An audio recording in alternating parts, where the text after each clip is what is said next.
instructed and guided and practiced by the holy Imams of Ahlul Bayt alayhimus salam.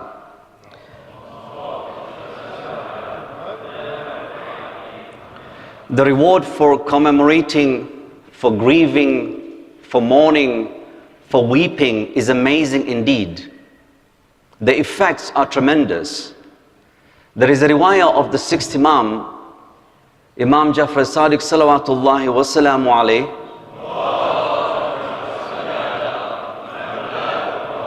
in which he's having a conversation with Misma, and he tells him, Ya Misma, ma baqa ahadun rahmatan lana walima laqina illa rahimallahu qabla an takhruja dam'atu min ayn. O Misma, there is no one who cries for us out of sympathy or compassion except for the feeling of pain and sorrow and the sufferings that we Ahlul Bayt have undergone. No one cries with the right motive except that God will reward this individual. And God's mercy is so great, is so unique, that it will reach this individual even before the tears have appeared in his eyes. The reward that is promised is definite. But the reward will reach the individual even before the tears have appeared, implying it is the motive, it is the sympathy, it is the pain and inner sorrow that we experience that qualifies us to deserve to receive the special grace and mercy of God. Indeed, to be able to cry and weep for the holy souls in itself is a sign that we are already receiving the grace and the mercy that flows from that. And the Imam then continues and explains the next couple of sentences how that mercy comes and how it plays a role in our life. And he says, فَإِذَا سَعَلَ الدُّمُوعُ عَلَىٰ أَعْقَاضِهِمْ.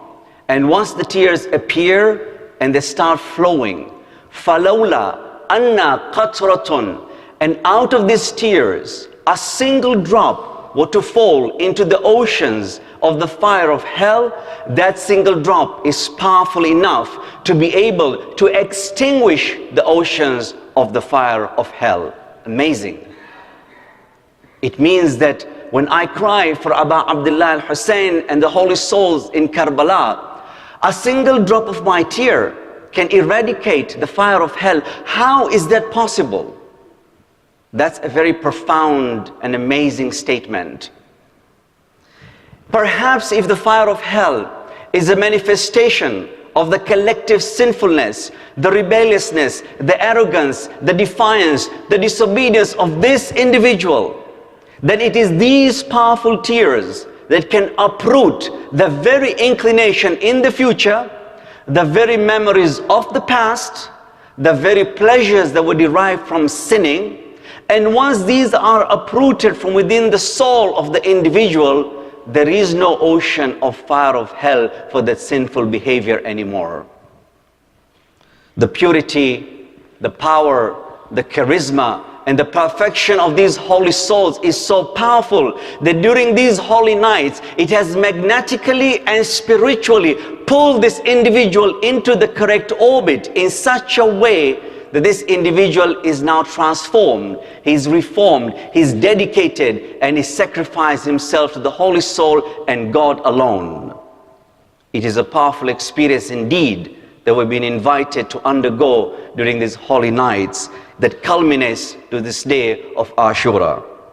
And Imam Ali exemplifies this ideology of weeping exceedingly well in the Dua Kumel that we recite every Thursday night, in two sentences.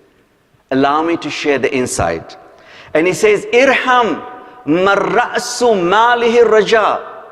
Have mercy upon whom? Upon that individual whose wealth, whose capital, whose asset is nothing but a hope.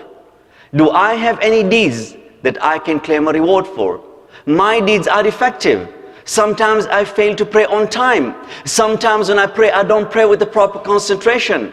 I cannot demand a reward. On the contrary, O God, I defy you and I have disobeyed you. And therefore when I present myself to you, I am fearful. But I have one thing that I bring in front of you, O God, when I come to you.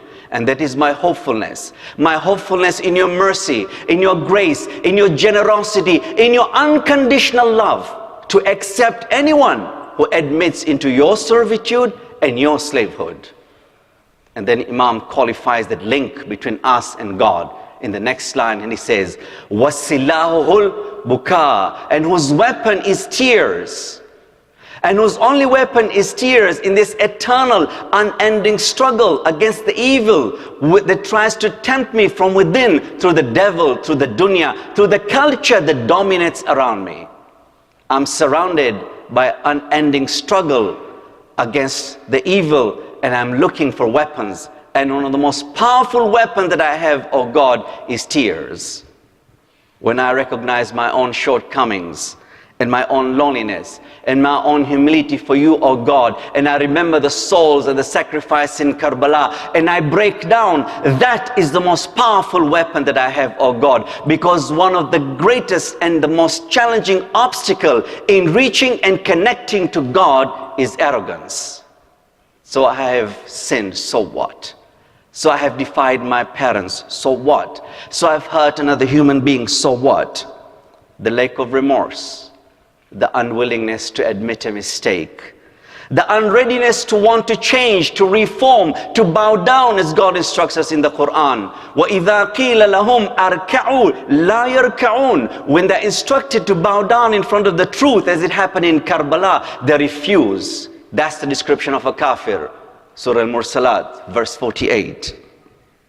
And the riwayah of the Imam continues, and he says, you cannot measure, neither can you quantify the reward for weeping and crying for the holy souls that sacrificed their life in Karbala. And he says, مَا مِن شَيْءٍ إِلَّا وَلْهُ قَيْلٌ وَوَزْنُ إِلَّا الدُّمُوعِ. He says, everything in life has a scale by which it gets measured against, except for this single light drop of tear. It is heavier than anything you can possibly imagine. And then he says that a few drops of these tears can extinguish the oceans of the fire of hell. And the Imam concludes with a remarkable statement. He says, لَوْ أَنَّ بَاقِيًا بَقَى فِي أُمَّةٍ لَرُحِمُوا.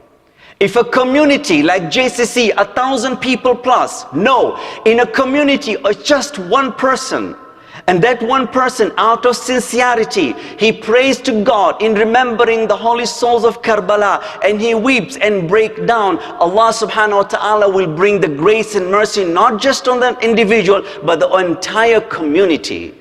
That's a profound and amazing statement that we really need to ponder over. We should therefore not take this ritual of commemoration that culminates to this amal as something very light. It's a profound experience that brings us closer to the holy souls, in fact to the perfect being. And one of the most powerful, the shortest and the easiest and the most profound way to connect to God is through the process of weeping, and weeping for the holy souls, for the sacrifice in Karbala. In conclusion then, as instructed, and guided and practiced by the sixth Imam, we should send our salutations to the holy Imam and all those who sacrificed their life in Karbala through the process of the recitation of the Ziyarat of Ashura. So let's begin.